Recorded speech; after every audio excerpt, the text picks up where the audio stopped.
Hey, the Pooh Bear rifle. Drop the gun! Oh, shit! I'm hit. I'm okay. But I'm not gonna die. We're good. You ready? All right. You ready to go? Yeah, just try to talk into the mic. Yeah. Like this? Like, no, go back up. Go forward. No, back. No, back No, up. back up. Go forward.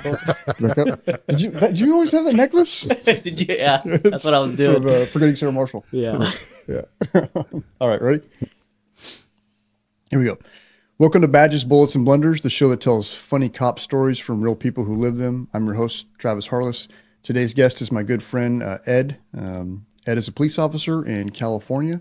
Edmund, why don't you tell us a little bit about yourself? What did you do before you became a police officer? How long have you been an officer? And what are some of the assignments you've worked since you've been a police officer? Okay. So before I became a police officer, I was a teacher and then taught school for 5 years about, and then joined the Army. Can you back up a little bit? Where'd you grow up at? Oh, I grew up in San Diego. Grew up in San Diego, came out here to go to school to play basketball. Played basketball in college. Got a degree. What'd you get your degree in? Liberal studies, my first one. And then that was your bachelor's, then you became a teacher. Then I became a teacher. What'd you teach? I taught history, I taught math and language arts, believe it or not. What grade level? Middle school, so 6th, 7th, and 8th. Okay. Yeah. How long did you do that for? 5 years, about 5 years, total of 5 years. And then I wanted to join the Army because of 9/11. And so I joined the Army. And From when to when? 2000, joined on my birthday, 2003, and got out February of 2007. So just almost 4 years. Oh, and you were a teacher before? I was a teacher, yes. My wife thought I was leaving her because I wanted to join the military. Yeah. We had young kids, but I just had this big old. It was kind of funny because 9/11 happened. It was the weirdest thing. But 9/11, I'm waking up to get ready to go to work, and the news is on, and they say, "Oh, there's a fire at the Trade Center." Yeah. And the weirdest thing about that is because that the month before, me and my wife took my son, he was a little kid. We went to New York for vacation, and we took a helicopter ride and saw the skyline and watched flew around the Trade Center. Yeah. So it was real weird. And it was I want to say probably less than 30 days. Damn. That we were there. Yeah. And so we're looking and I'm thinking, wow, this is crazy. A plane flew in it. And I just thought it was a plane accidentally lost control and flew into it. And so put on my clothes, drive to work, and at work another I think either sometime the second plane hit, and now they're saying oh, this is an act of terror, something like that. And I remember watching it in the classroom in the sixth grade. This was a sixth grade class, and they were saying, "Is this World War III?" and all scared and everything. And I just was thinking wow, this is crazy. And so I was thinking to myself that I think I'm gonna join the military if this is a attack on America, I'm gonna join the military and fight for America, because growing up, I was a rebel and wasn't real patriotic. Used to say some horrible things about America, but as I'm growing now, I have a job and I have a family, and I was just thinking that I probably should show my respect for the country and go join the military. So I joined the military. So you became an officer in the Army. Officer in the Army. What'd yes. you do in the Army? So I was a armor officer. So the branch that I was in, armor. So I was on a tank, believe it or not. Had a tank platoon, and it's kind of weird because I wanted to go infantry and all this gun hole stuff, go infantry, then go to Ranger school, jump out of airplanes, and like, even thinking this is what I was thinking. I was thinking that like, even like, get into selections and become like a Green Beret or something like that. Yeah. But, while I was in OCS, we had land nav, and I had to walk like 6 kilometers out of the way to get to this one little mark, and my legs swole up, and I finally come in like legs tired and everything, and I was just thinking like, yeah, I'm not going to be a leg. Yeah. I'll stay with this armor. Yeah. And believe it or not, I thought that it was probably the best job in the Army until after I got out of the military. I went to an air show and I saw planes, and I was thinking like, oh yeah, jet fighters are the best. And Yeah. You wouldn't fit in a jet though. I know, but I'm thinking, I don't even know how you fit in a tank. I know. Yeah. Well, a tank is huge, especially the American tank is huge. Yeah. But I'm thinking that like hopefully there's reincarnation, and I can like be born Come back as 5'9". Yeah. Come back as Tom Cruise. Yep, 5'9". Yeah. Maverick. Yeah. Oh yeah. I love it. So what would you do so you were a tanker in the Army, and you had some deployments. Yep. Deployed to Iraq. Did that for about a year. And in Iraq, I was a platoon leader on tanks, and of course Humvees to it. Like some places, a lot of places in Iraq couldn't support a tank, so we used to have to go in Humvees. But and then midway into my tour, I went to a MIT team. What is it? Military transition team, where basically I was teaching the Iraqi army. Yeah. So did that. That was interesting and fun. Where I worked with the Iraqi army, teaching them how to be the military. Yeah. And then you got out of the Army after 4 years, and how long after that did you become a police officer? So right when I got out of the Army, I had this plan to do backgrounds for this one company, and went and had lunch with the assistant chief, and he talked me into he didn't even talk me into it, but he was just explaining all the stuff that people do in the police department. And I was thinking like, wow, that's kind of like in the Army, because I really enjoyed the Army. Another funny story about that. So one of the reasons why I got out of the Army, I loved the Army. The Army was good for me. I don't know how to match, so like I had a uniform, but one of the problems with the Army was that I would come home, and my son, he would say, "Hey, Edmund, you want to go play in my room?" And I'm like, can you call me Dad? And he said like, "Oh yeah, I forgot." And then my daughter, she wouldn't even like come to me because she was afraid of me, because I guess they just didn't see me. Yeah. So that's the reason why I got out of the military, because like my kids. But I loved the military. The military was good for me. I thought it was good for the family, except for my family, my kids just not seeing me, not seeing your family part. Yeah. So then you got out of the Army, and how long from then until you became a police officer?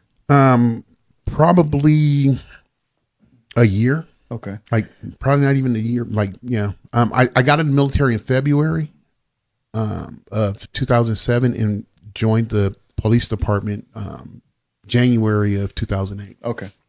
So then that's been about 16 years, 17 years. I think it's going on like 17, 18. Yeah. I'm 25. So 18 years, or 17 years. Sorry.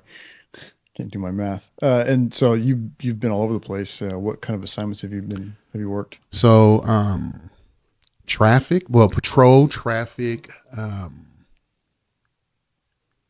impact, worked in the academy, as a, RTO, recruit training officer. I did the academy instructor,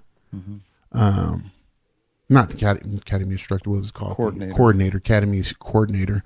I did the CCAT. I did career criminal apprehension team. I did, I was on the task force with the FBI during investigating terrorism. And now you school resource officer now. School resource officers. Before that, I was in quality assurance. Oh, that's right. Yeah. Yep, quality assurance.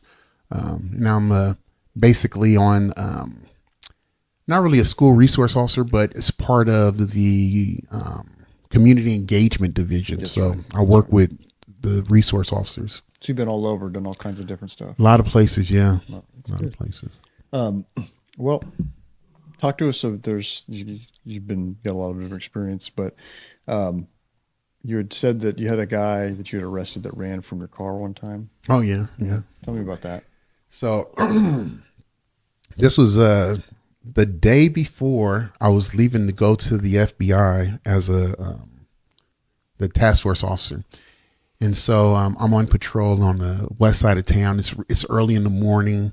I'm driving around, like it's real boring. So I'm just driving around looking at people as they're driving. And I stop at this light and I see this car pull up opposite the intersection. And I'm like just looking because it didn't have a license plate in the front. And I'm always like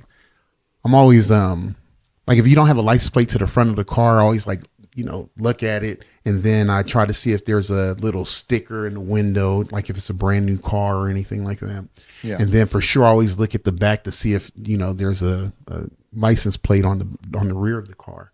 But so I'm looking and I saw that it didn't have a license, and then I didn't see anything in the window. So I'm thinking that's kind of weird.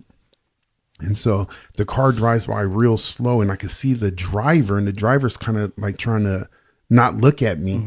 Mm-hmm. And it's kind of funny, which it didn't make matter, but he had tattoos on his face and everything. And I'm like looking at him and I was like, huh. And then as he drives by, I turned to look to see if he had a license plate and didn't have a license plate on the rear. So now I'm thinking it's an unlicensed car. And so I flip a U real fast. By that time he's trying to take off. Mm-hmm. And so he turns into some community, and parks inside a driveway, but I'm like real fast and I jump out of the car real quick. Right when he opens the door, I'm like right in his face, like, "Hey, how are you doing today, sir?" And he started admitting to me that the car was stolen and he doesn't have a driver's license. He's just just tells me everything. And so I say, "Hey, how about you stand up? Let me put these handcuffs on you, and I'm gonna place you in the car." Real cool. Nothing no one was being rough or mean or anything. So I put him in the car. And so I started doing my little thing. And then one of my partners come and he said, "Hey, I can handle the JETA or the grand theft auto. And if you just go and take them to jail." And I was like, "Oh, yeah, I could do that all day." And it's my last day. So I'm not trying to not trying to cause any problems that I might have to come to court for or anything like that. So I'm just thinking it's just a simple, you're in possession of a stolen vehicle. Which in California is like a ticket. Yeah, now it is. Yeah. Yeah. Yeah. Now, do you even get in trouble? Yeah. You even get in trouble and you got to drive them home. Yeah. And you got to drive them home. So, so I put him in the car and he tells me, "Officer, I had my wrist was broken. I just got out of the cast. Can you loosen up the right cuff?" And I was like, "Sure."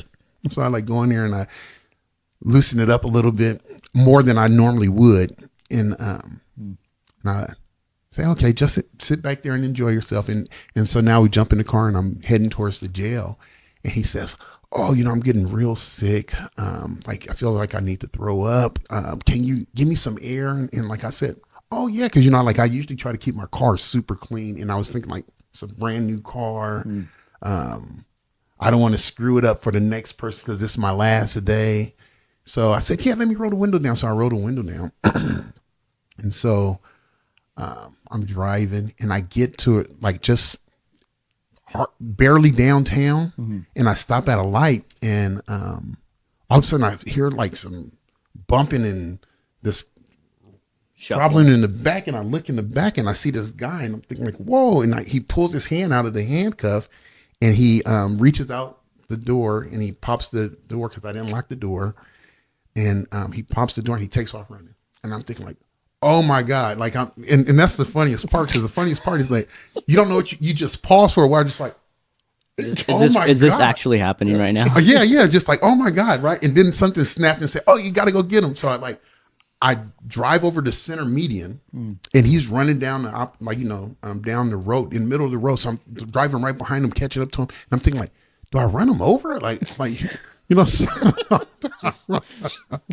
Yeah. Do I run him over? And I guess he start thinking the same thing because as soon as he turns back and he cuts across the center median again. So I drove over the center median. He hops over a fence and I jump out the car and I hop over the fence. And as I hop over the fence, my duty belt just explodes, like comes off. It's hanging by one keeper. Yeah. And I didn't know. I didn't know it exploded. Like, I'm just in the moment in it. And so he jumps over the fence and then he runs through a little field and then he jumps on top of this this wooden fence where he was going to try to get away. And I grab him by his foot. I grab him by his ankle. Mm-hmm. And so I'm holding him by his ankle and there's a dog on the other side of the wooden fence and the dog is like jumping up at him. And then on like just on the side of the yard where the dog is, there's a concertina wire, like all over, like a bunch of concertina wire. And so this guy, there's no good options. Yeah, no good options, right? And so I'm thinking that, hey, he's going to come back over here because he doesn't want to get bit by this dog. And he just like decides to roll into this concertina wire. And it was like, I was like, whoa, because the concertina wire, even though like gravity would cause him to fall, but he got caught into the concertina wire as he was falling and it slowed him down and he like got hung up. So he was all cut up. Oh, damn. Clothes ripped up. Dang. And so, I'm thinking like, well, he jumped up. So I'm climbing up onto the wall to like, negotiate the concertina wire, stepping and everything. And then I noticed that my gun belt is like hanging to the ground. So I kind of grab it while I'm on top of the concertina wire, stepping on the concertina wire. And I like buckle up my gun belt. Then I jump down. And by that time he went out of my sight. But I'm thinking like he's somewhere around. So I'm looking for him and I walk out to the street, the opposite, the street just south of me, and a patrol car comes up, and one of the people in the patrol car said, "Hey, where's your gun?" And I'm like, "Oh wow, I don't know where my gun is." Oh shit! And so I climb back up the fence, negotiate the concertina wire, jump back into this yard, and I'm looking through this like probably like 2 feet high grass, overgrown grass, and I find my gun, find a magazine, and all this other stuff. But the cool part was that I set up a perimeter and like officers were there. So they set up this perimeter. And I remember, cause I didn't know where the guy went and we're looking for him. So I go to one side of the perimeter where they needed an officer and I'm hearing the K9 unit and the units with the K9 unit. They're going systematically searching for this guy. And then one guy says over the radio that, I think we have a possible. And I was like, now I'm kind of embarrassed because it sucks. I'm embarrassed. Yeah. I'm kind of hurt and feeling bad because this guy okey doked me, and so the officer says, "Oh yeah, we have a possible." And I get on the radio and say like, "Does he have tattoos on his face, bloody from concertina wire, and a handcuff on his left arm?" And they're like, all indicators. Yeah. And they're like, stand by. No, that's not him. But we eventually, we caught him. So yeah, it was a nice. He's got some clues. Yeah. So now my thing is, I tell people all the time, cause I was already embarrassed then.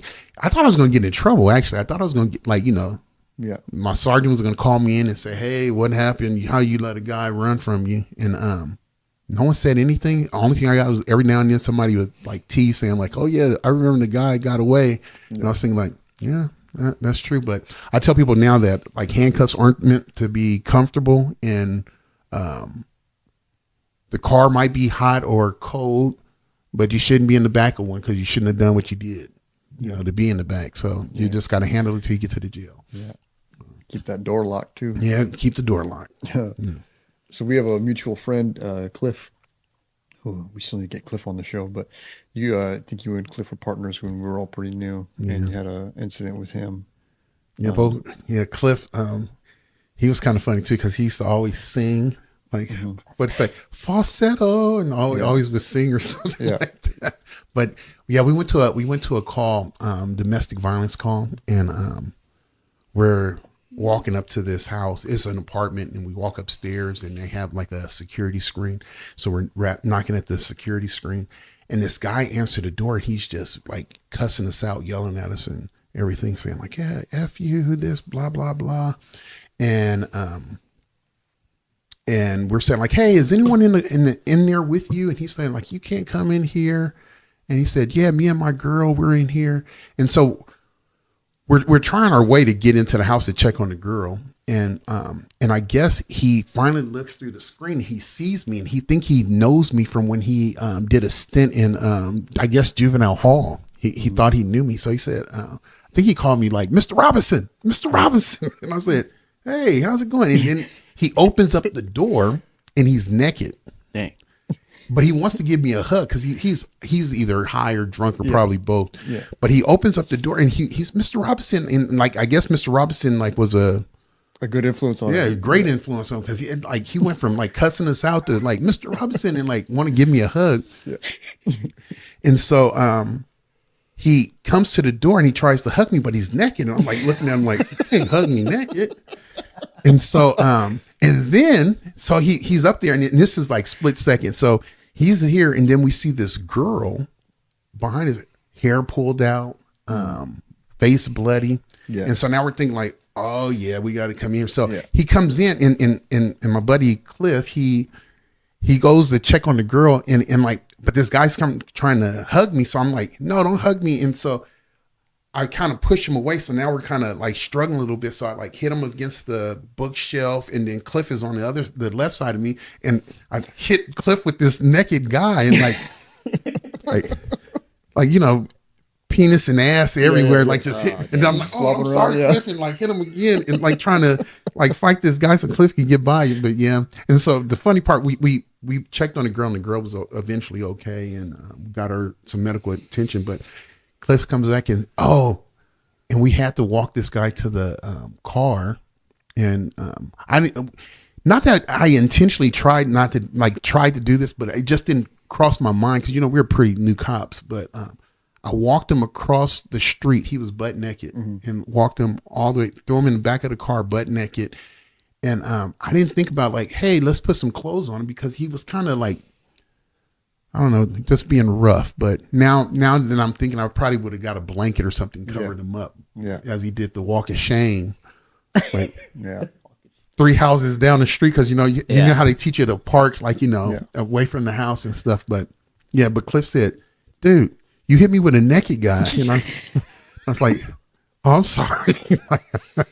We were on a SWAT call out, and this guy was in an upstairs apartment, and we ended up having to like smash every window out of this place and gassed it, and he still didn't come out. And then they didn't going there getting him in. Same thing, he was just smoked out, but he was naked from the waist down, and they bring him out and they handcuff him. Just full Pooh Bear, just a t-shirt. Yeah, just wearing the Pooh. Yeah.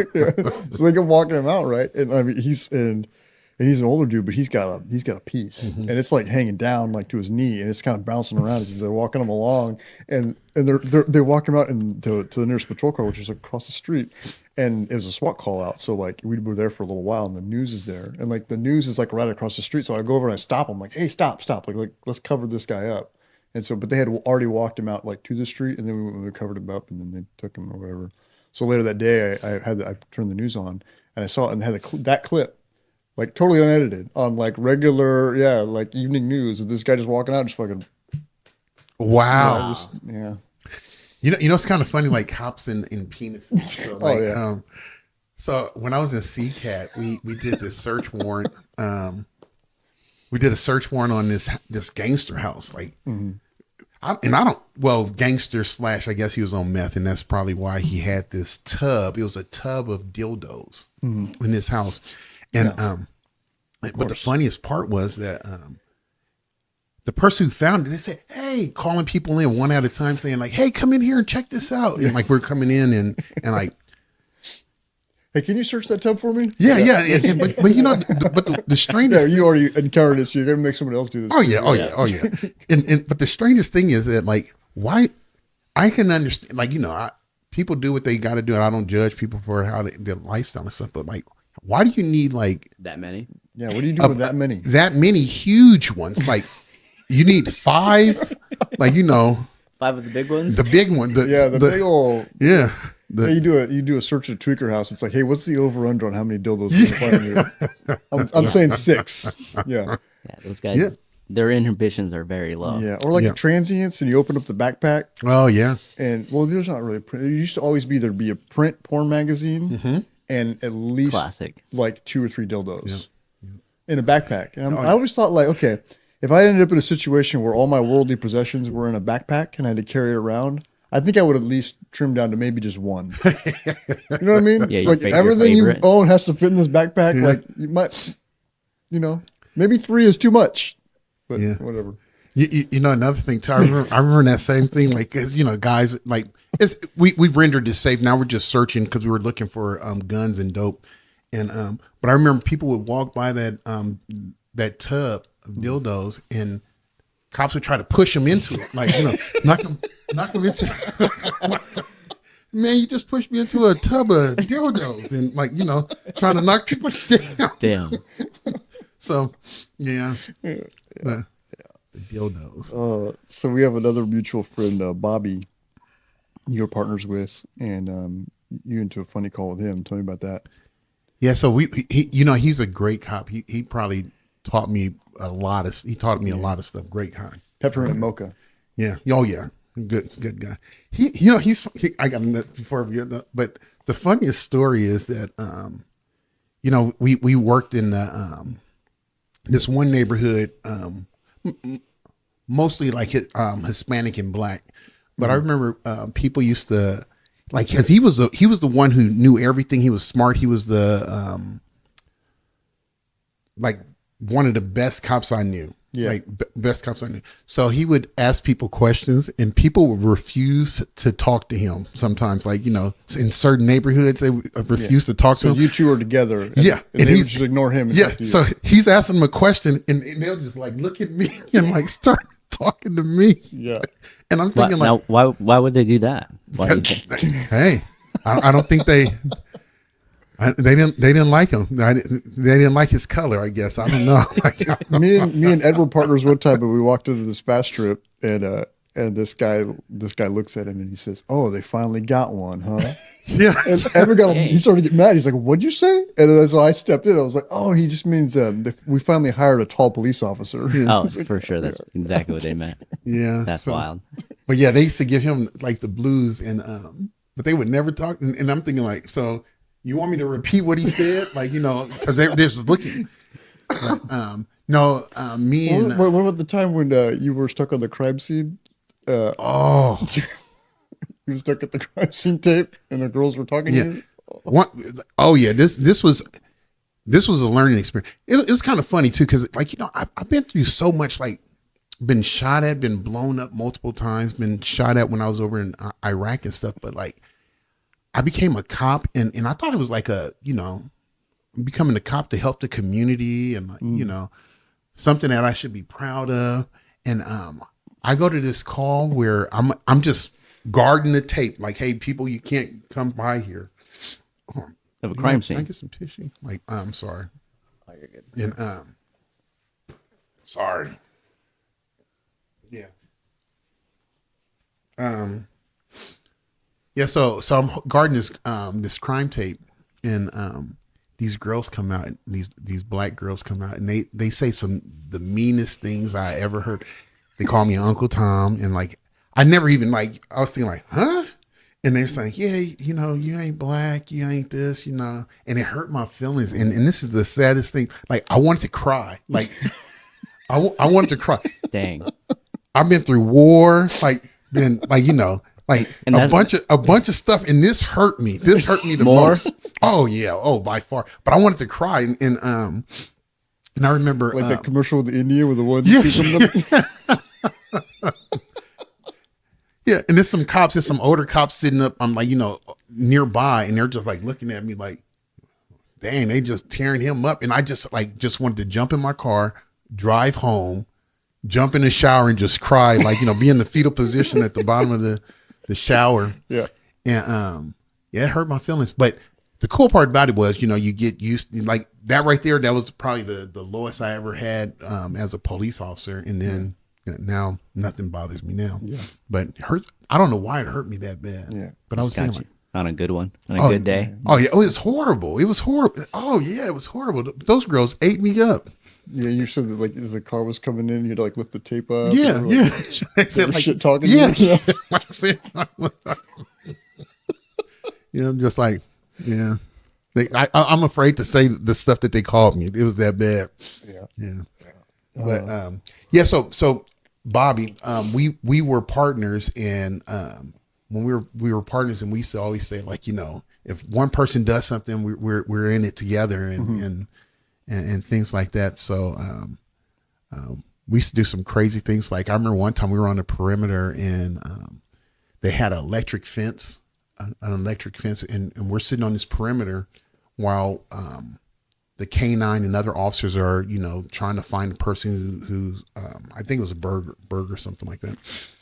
And we see this and we say, like, do you think this is like it's really on? It's really electric, and what would it do to you? And he was like, I don't know. And so I think something comes up. We're talking, and we say, like, okay, we're gonna try it. We're gonna touch it. Yeah. But we have to do it together. Why would you do it together? 'Cause if it works, then both of you guys are stuck. Because I think that is true, but I'm thinking that it would be real hard for, if I did it and I got electrocuted, now it'd be hard for you to do it, right? Because you just saw what that's true. happened. Yeah. So if You we do saw it together, you gotta do it simultaneously. yeah, you got to do it Yeah. together, like just. And so we're up there and we're thinking like, oh, and like we're trying to psych each other out, like, whoo, whoo. All right, 1, 2, 3, and we grab it, but it wasn't on. So, but it was How kind of. long did you grab it for? Oh, we grabbed it. We grabbed it to see if it was No, working. like how long did you hold on to it for? Well, we held on to it to find out that, like, so probably like a few seconds, and we were like, oh, it's not even on. Yeah. So it didn't shock us or anything. So typically, sometimes how it works, I mean, there are ones that are on all the time, Mm-hmm. but they take more electricity, obviously, because they're using more. But what usually happens is that every 5 to 10 seconds, depending on their settings, they'll send a charge through. So that way, if you're holding, like, let's say you're climbing it, if you're holding onto it, climbing it for like a little while, and that, you know, 5 seconds or 10 seconds, it hits you. It's about And caught in that window. Yeah, and they do that to save electricity, so it's not as expensive. Okay, so that's why I asked. Next time, hold on to it for a little yeah, longer and see. Yeah. Yeah, we're like, oh man, it's not even working. So it would have been I'd a probably cool be like story. 1, 2, 3, and then I just like, let you do it. Like, oh yeah, it doesn't work, man. Oh, yeah, it don't work. Yeah. Yeah. No. See, but that wouldn't have been the. No, yeah, you would have broke the code. Yeah, the code. You can't break that code. 'Cause, Yeah. Yeah. What about the unknown substance called though? Oh yeah. So with that whole little code, so we go.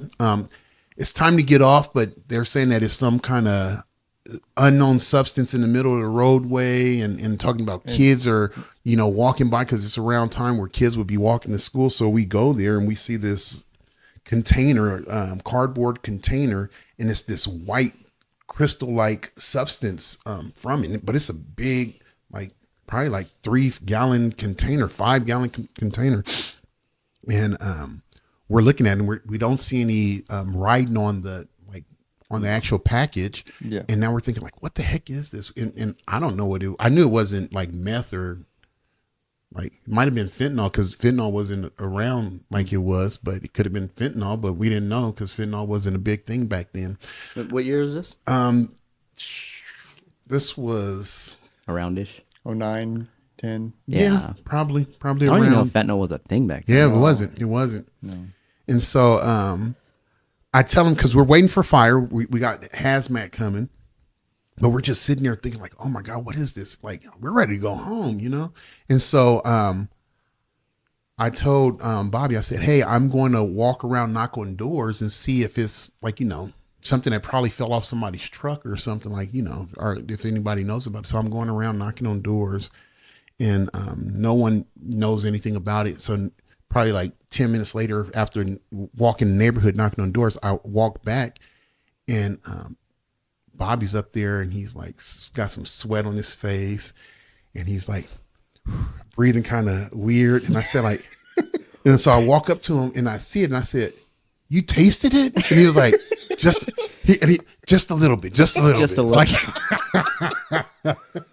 and then I said, oh man, now I gotta taste it. He said, no, you don't taste it. Don't taste it. So he's like, I need you to take me to the hospital. Yeah. This is bad.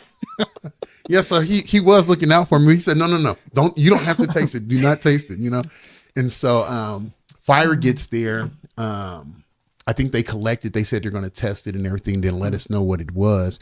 And so we leave and I'm thinking like, dude, are you okay? Like, you sure you're okay? And he's sweating because I don't know if it was just nerves because he tasted and like started thinking like, I probably shouldn't have done that. Like, Miami Vice, Miami Vice, like, just, what is that? But it came out to be, I think we got a report back saying that it was fish meal, which I don't even know what that is. But yeah. But yeah, he's a good guy. Yeah. He's a funny guy. Yeah, there was we had an officer who died of a heart attack like in 2009, 2010 time frame, and they had some issues not knowing what he wanted for his funeral services. So after that, they came up with this idea of these green envelopes where everybody had to fill out this form and put it in this like sealed envelope that had all of what your final wishes were.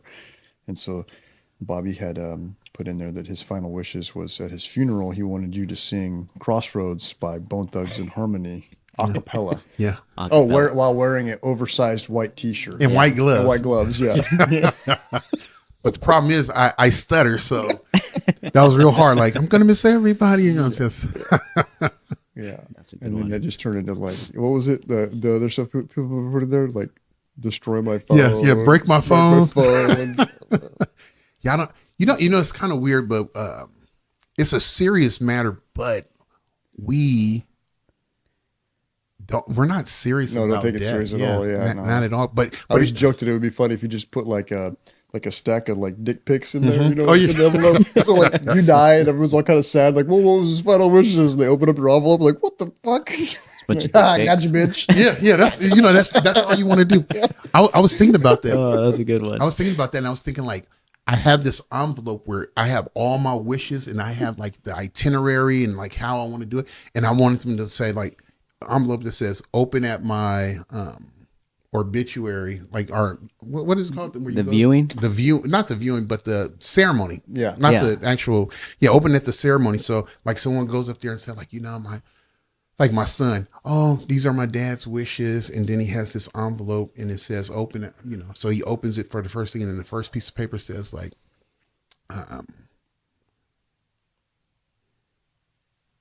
call you to be the master of ceremony. And you just like, huh? Like, and you just jump up and you got to walk up there. And now you got to start reading things and say like, huh? Like you want it to be like the eulogy to be like read by a certain person. Yeah, and or say something about like, oh, so and so, you read the eulogy, but don't give him any money. He owed me $20. Just something weird like that. I think that would be hilarious. Yeah. And then like, Yeah, that's funny. make fun of dying. Speaking of one of our late friends, officer, who's a detective, Kevin. You guys, he was an older cat and kind of a senior guy, and you got partnered up with him for a little while, working the day shift, and you were transporting a lady of the night. Lady of the night. But she wasn't under arrest. No. Tell us about that. Yeah, so lady of the night, she calls because she gets into it with her boyfriend / pimp. And we get there and the cool thing about can I just say Kevin? Yeah, Kevin. Yeah. Cool thing about Kevin was about he said, hey, today's gonna be a great day. We're gonna be nice to the community and try to fix their needs and things like that. So he was like my life coach. And so we started off this on this call, and we get there and we see the victim, and she says like, yeah, you know what? I'm tired of this guy. I'm done. And we're thinking like, oh, that's a good thing, So she said, can you take me to the apartment so I can grab my stuff and then take me over to my relative's house? And we said, sure. So we go over to this apartment, and one of the things that we used to do, like before we drive somebody, we make sure they don't have any weapons or anything like that. Then I I even run them to make sure that they're like, not wanted or anything like that. So I run her and I see that, she's been arrested for prostitution several times, many times. And so I'm a newer cop. And so I'm driving and I'm asking her questions. So I'm saying like, is it all right if I ask you some questions as I'm driving? I'm looking at the rearview mirror. And she said, yeah. And I said, so how much money can you make, like on the weekend? And she said like $2,000. And this lady isn't really attractive. Like she's not really like, Conventionally attractive. Yeah. Yeah, sure. Yeah, exactly. Yeah. And she says $2,000. And I said, $2,000 for the week? And she said, no, Friday and Saturday. And I was like, whoa. And like, it blew my mind. I think I was taking some business classes at the time. Yeah. And so I this is like you started running the numbers. Yeah, I started running numbers, and I said like that's like 15 years ago. Yeah, pre COVID inflation. Oh yeah, most definitely. Yeah. And I tell Kevin, I said like, man, if I was a pimp, that's a lot of money. I'm saying how much. I said if I was a pimp, like I think I have like a 401k for my girls. I would have like, the highest earner for the month. They get their own room that the sliding door opens up to a sand garden, and they have like, a tub with roses and things like that. You give them perks. Yeah. Now I'm just up there talking and I'm not, perks, yeah. And I was incentives, yeah. And the funniest part, I wasn't playing around. I wasn't trying to tease this lady or anything. I was just saying like, oh my, I can't believe that's how much money they make, And she says, I wish you were my pimp. And I'm like, what? And I'm like looking at her and she said, yeah, I wish you were my pimp. And I said, really? She said, yeah. And so I said, do you think other girls would want me to be their pimp too? And she said, yeah, oh yeah, a lot of people would be their pimp. And then Kevin, without skipping a beat, he says, Ed, that won't work. You can't be nice to these hoes. And I'm looking at this lady as he's saying it, and he said, because if you give them an inch, they'll take a mile. And the girl said, he said, you got to be hard on them. And the girl, I'm looking at this girl when he's saying this, because I'm thinking like, oh my God, I hope he's not offending this lady. And she says, yeah, he's right. And just put her head down and shakes her head. And I was just thinking like, wow, this is crazy. The game. It's crazy. The game's hard. Yeah. I've been to a lot of pimping classes, like where, you investigate pimping. Not how-to classes. Well, I guess it could be how-to, but I just can't be that mean to a woman. But I was thinking like if I made it a business, like, if it was a legitimate business. Yeah, where you make make a license and it's the taxed rock garden properly. approach wouldn't work. I know, but the 401k. Yeah. And she was like, I can retire. Yeah, you can't rely on Social Security anymore. Yeah. I wanted to go back to when your time when you were in the Army, driving a tank and having a little accident. Yes. So when I was in the Army, when I went over to Iraq, one of the first things I was a tank commander, had a platoon, 4 tanks, 15 people, 16 counting myself, and now it's like the crews for the tanks. But sometimes we couldn't go over bridges because the roads weren't as strong enough to support a 72-ton tank. So they gave us Humvees. So one time, we would use the tanks mainly at night or route clearing when we're looking for IEDs and stuff just for the protection of it. But when we're doing missions and things like that, we usually use a Humvee. We'll get a Humvee, have an interpreter with us. Sometimes we would even grab other people from other units just so we can fill up some numbers and fill up some seats. But one day we were doing this one little mission where we had to drive it was a long drive. It was horrible. It was burning up hot, probably like 120. They give you these armored Humvees where you can't roll down the window, so they give you like this small little air conditioning unit, and it's not even blowing cold air. And I don't even know. It might have been blowing cold air, but 120 degrees. Yeah, by the time it gets to you, it's cold anymore. Yeah, it's horrible. So one day we're driving, and I want to say we drove for probably like an hour and a half. Like this was this long trip, and I remember like just sweaty. And so we get to our spot, and I remember getting out, and my ass is numb, because I'm thinking like, from sitting down in these uncomfortable seats, so my ass is numb, and I stand up to stretch my body and everything, and my pants are sticking to my ass, and I'm thinking like, this is weird, like I'm just sweaty and stuff like that, and so like I go to try to pull my pants from my ass, and I'm thinking, what the hell? I shitted myself. And I didn't know I shitted myself, you know?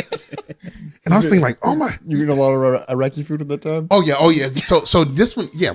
So I was living off. So we would eat Iraqi food. So sometimes I'm like, and I think this was when I was on the MIT team. So I would be embedded with the Iraqis, like for missions and stuff. And sometimes the missions would take 3 or 4 days.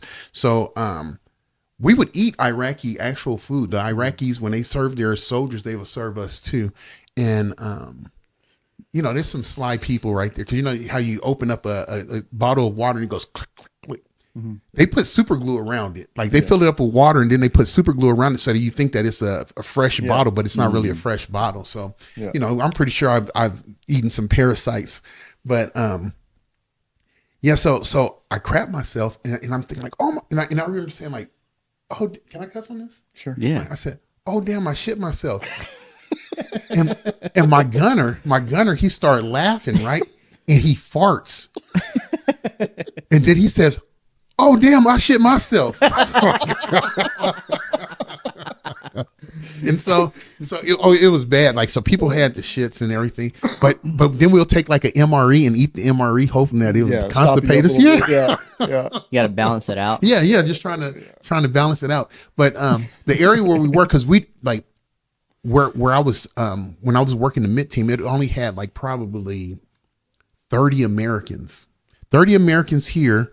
It had a special forces group, like a ways away from us, but still in the same little Iraqi army base. And then the people who would protect the perimeter were Georgians, I guess, from Georgia. From Georgia. Yeah. The country, not Georgia, The state. not Atlanta. Hot Atlanta. Yeah. Hot Atlanta. Yeah.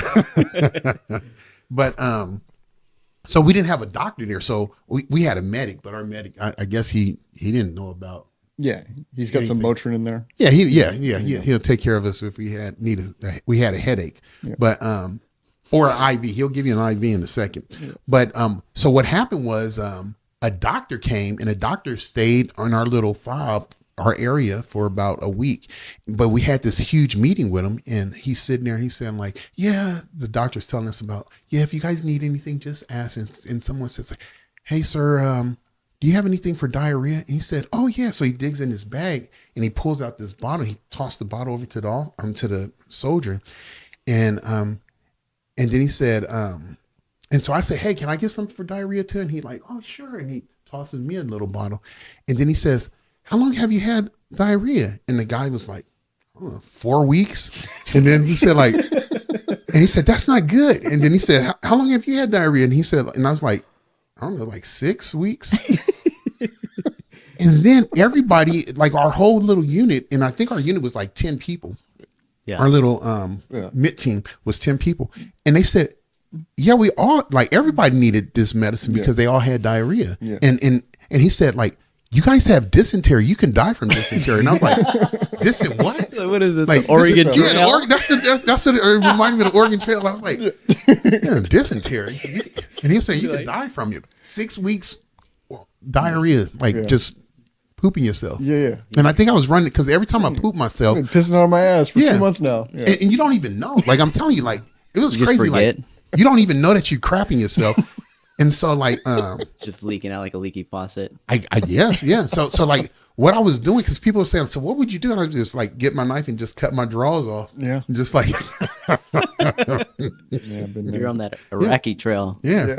Ran out of underwear. Like, So it was real weird, but dysentery. That's Iraq story, another Iraq story I thought was kind of funny because I know. Yeah, go for it. So I one day I was doing a retrans in tanks. Like, so I had me and my wingman tank. One night we're staying up and we had to stay up for like, we were out there for probably like 48 hours. So I'm like hallucinating. It's late at night. You can't really turn off your tank. Mm-hmm. So what we used to do, we used to just like during the day, we'll just try to, they would send they'll send fuel for us and we'll get this fuel and because the tanks suck up fuel like crazy. But anyway, 30 some hours of just being up. I'm afraid to go to sleep because I'm thinking that like somebody's going to come and throw a grenade inside the tank or something like that. So I would be like, scanning around, and we're just retraining where someone's doing the mission. They need our amplifier on our radio so they can talk a little bit further. Mm-hmm. And I'm up here looking at my screen. It's a thermal image, and I'm seeing dinosaurs and hot air balloons because I'm hallucinating. But then I see a horse. No, first I see a pack of dogs, a bunch of dogs. I'm thinking, whoa, what is that? Like, it's a pack of dogs. And now I'm trying to think like, okay, they're actually dogs. And then they're chasing a horse, and the horse has a broken leg. Like the back leg is broken. And it's bouncing around as these horses, like as the dogs are nipping at it. And I wanted to shoot it then because I was thinking like, that's the cowboy thing to do. Because I'm from the city. I don't know anything. When I first saw a cow, I thought a cow was an amazing animal. I was thinking like, oh my God, look how big it is. My wife, she was my girlfriend at the time. She was saying like, let's go. And I was like, no, look at this. You don't see, look how big this thing is. I'm sorry for hitting that. No, you're good. It's like she was just flipping out. But I see this horse and I'm thinking like, yeah, you got to shoot a horse if his leg is broken. I think I saw it on the television show, and I couldn't shoot it that day, but a couple of days later, I'm driving. It's daytime, and I'm driving, and I see that horse. Wait, so this horse was real? Oh, it's a real horse. It was a real horse. Like that's what I was saying. Like because I was hallucinating, but I saw that it was actual dogs. Because at first I was thinking like it was the dogs. It would have been like elves or something, but it was. So I see this horse, and so I shoot the horse. And as soon as I shoot the horse, I shoot it in the head with my rifle, and it goes down, and it breaks my heart. Like.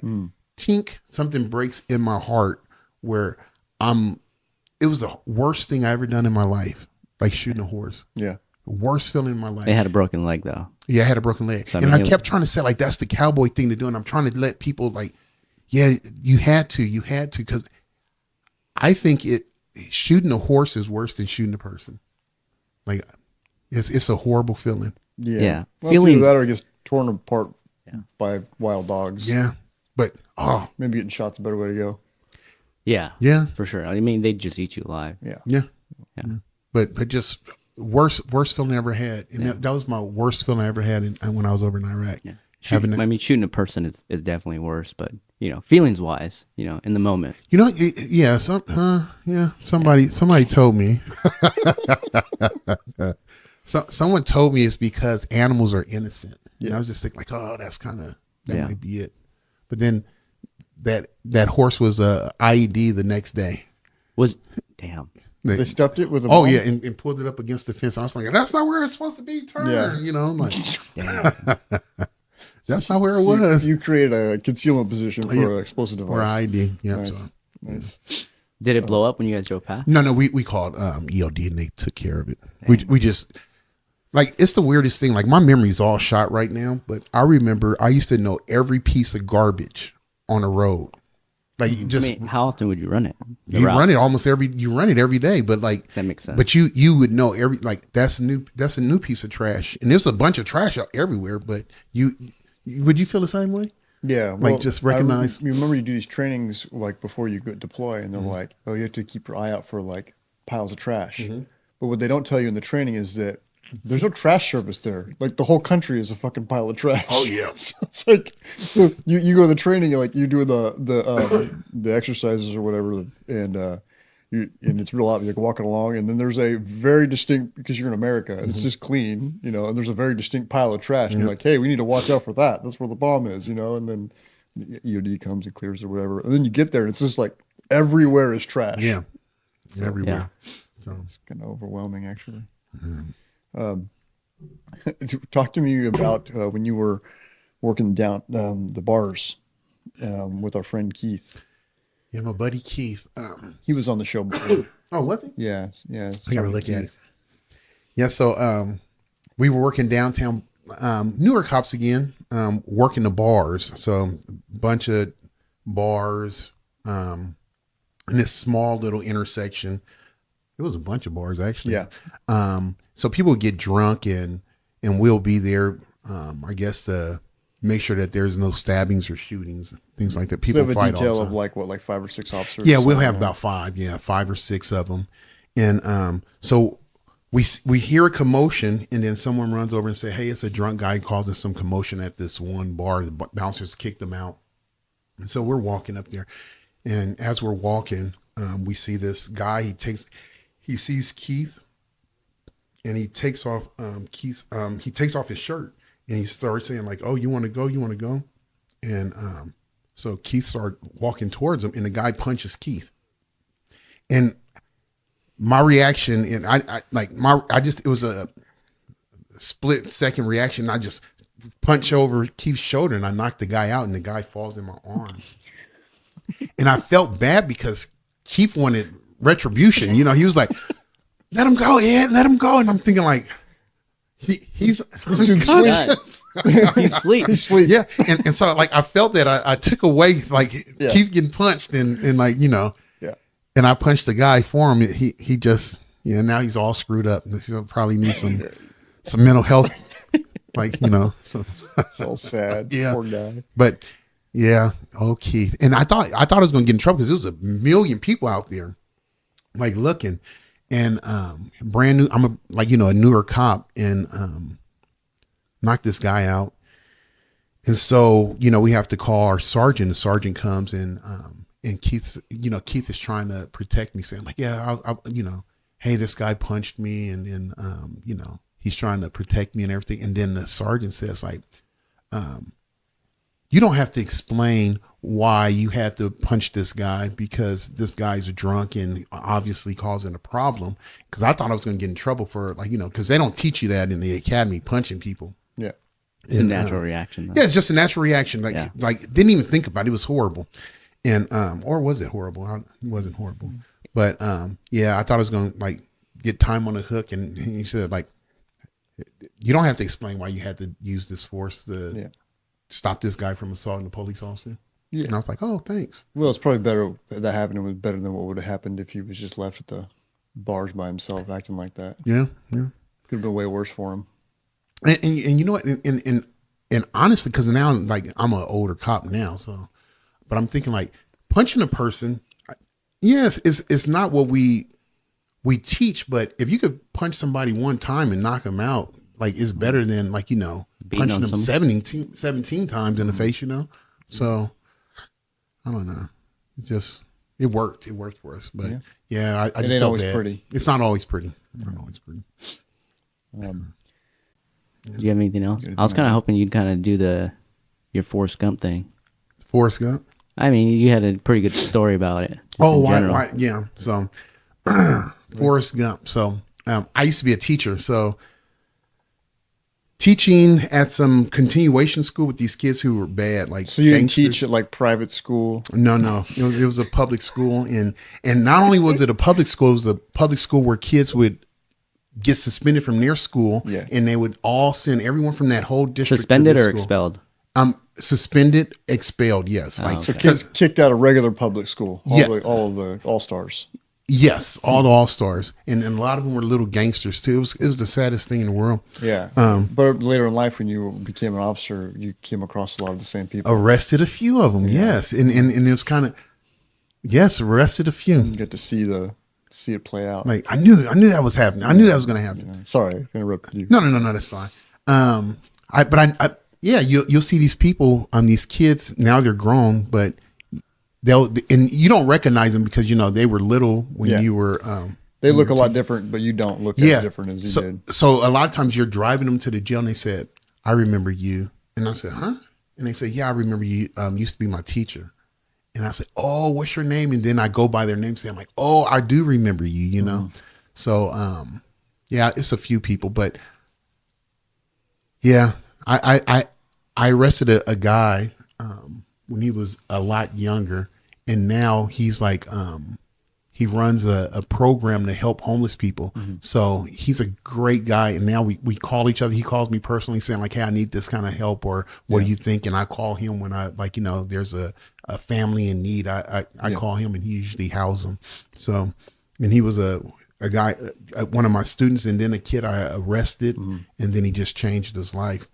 That's good. So that was pretty cool.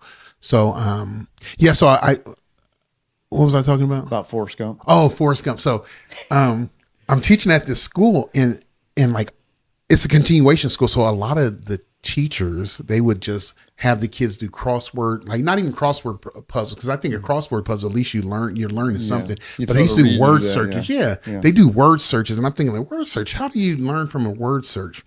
And so, and some of the teachers just said, like, as long as that person could sit quietly in the seat, not bother the class, I'm happy. But I used to always teach, so I taught math. I think I was teaching math and history at this time, and so these kids used to say, like, "Hey, Mr. Can we watch a movie?" And I'm like, "No, you can't watch a movie. You don't. Your parents don't send you to school to watch a movie." And so one day I was off. I had to take the day off because I needed a sub, and I don't exactly remember what I was doing, but one of the kids said, "If we have a good report with the sub, can we watch a movie?" And I was thinking, like, yeah, I guess, and so I come back and they had a good report. So I was thinking, like, oh man, I promised these kids a movie, and I'm thinking, like, I don't know what movie to watch. So my sister-in-law had a VHS tape of Forrest Gump. Hell yeah. And that's the only thing they had. So I think I went over and I kind of like lifted Borrowed it? Borrowed it. Yeah, borrowed it. Sorry. Permanently borrowed it. Yeah. But I got this VHS tape and I brought it to the class, and I'm playing Forrest Gump, and never watched Forrest Gump before this. And like, the classes aren't long. So like, you only can watch for a little bit, and then like, okay, next special day you can watch the other half, And so I think in the course of the year, Forrest Gump is a long movie. Yeah, it's but 3 hours. Yeah. But in the course of the year, they watched it like the whole in the entirety. And then they said again, like somebody else would say, like, hey, can we watch it like, a movie if we do something good? And I say, sure. And only VHS tape I have was Forrest Gump. So they probably watched Forrest Gump, like, multiple times. But it got to a point where I knew, like, I'm just up there grading papers, and I would just go up there and like, those are some nice shoes. Some nice shoes. If I think real, real hard, I can remember my first pair of shoes. Mama said they'll take me anywhere. And like, so, and I'm just like rating, like just, just reciting the, as the movie is going, I can recite some of the things. But I think at the end of the year, the principal said something about movies, and but all the teachers were showing movies because that's what they would do. But I would teach a bunch because but they said something about movies, and they said, and I heard that you shouldn't show the same movie over and over again. And I was saying, like, oh, he must be talking about me because like Forrest Gump. But I think Forrest Gump has a lot of great qualities, especially for a young kid. And that's where, like, I think I learned from Forrest Gump. I wanted to be Forrest Gump, not like, Forrest is way down here. Regular people are here, like not that like that. But yeah, he did a lot. He stepped out of like his comfort zone and did a lot of things, and just like, turned, everything into a box of chocolates where you never know what you're going to get. But, it was a good move. But I started thinking that way. So I was a teacher, and then I joined the military, and then like in the military, I signed up for a bunch of stuff. But then I became a police officer, and like just try to do as much stuff as you can. And I think like now I do things just for the story. Yeah, and I think it's a great feeling. It makes you. I'm not bored with my job, and it's a great story. I could tell a story afterwards. Yeah. So floating around on accidental like on a breeze. That's it. Look. Yeah, Forrest Gump. I love it. Nice. Love that show. So well, thank you for Edmund for coming out and talking to us. Not a problem. Hopefully this pans out with my stuttering. I didn't even notice you stuttering. Oh, yeah, great. You did great. But yeah, thank you for everyone for watching. Stay frosty. Yeah. Microphone check.